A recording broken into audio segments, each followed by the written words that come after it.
To je ono.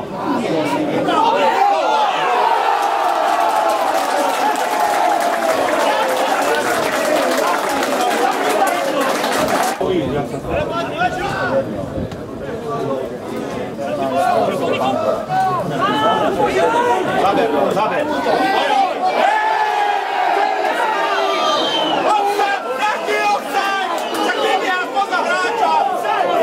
Myslím si, že sme videli veľmi dobré druholigové stretnutie, ktoré malo dobré tempo.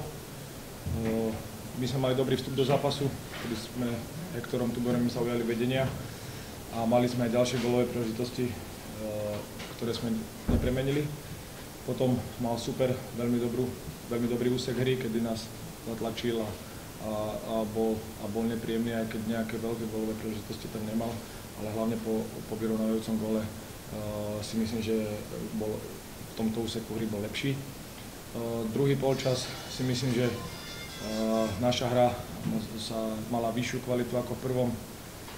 Vytvorili sme si 4-5 veľmi dobrých gólových príležitostí, ktoré sme nepremenili. Chlapcov za výkon, hlavne v druhom polčase, musím pochváliť. Zvládli sme veľmi dobre prechodovú fázu. Žiaľ, v koncovke sme nepremenili naše golové príležitosti. Šála má dobre organizované mužstvo.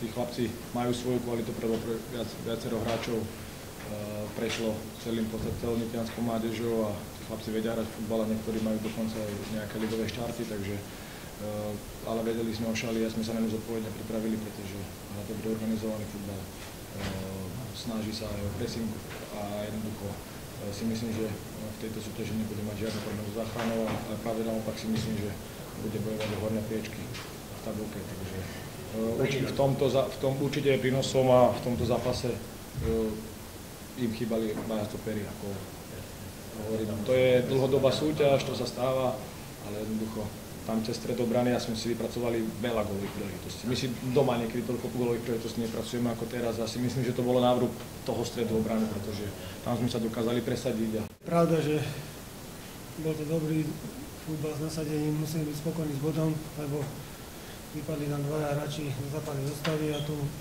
ten náš káder nie je široký. Sme rádi, že ozaj bola remíza, lebo super tam nasadil hráčov, to bol ešte rýchlejší, čo tam boli také rýchlostné typy a mali sme s tým problémy. Dostal sa do šanci, falovou nedal, my sme mali tiež nejaké náznaky, ale sme rádi, že je remíza tak zaslúžená.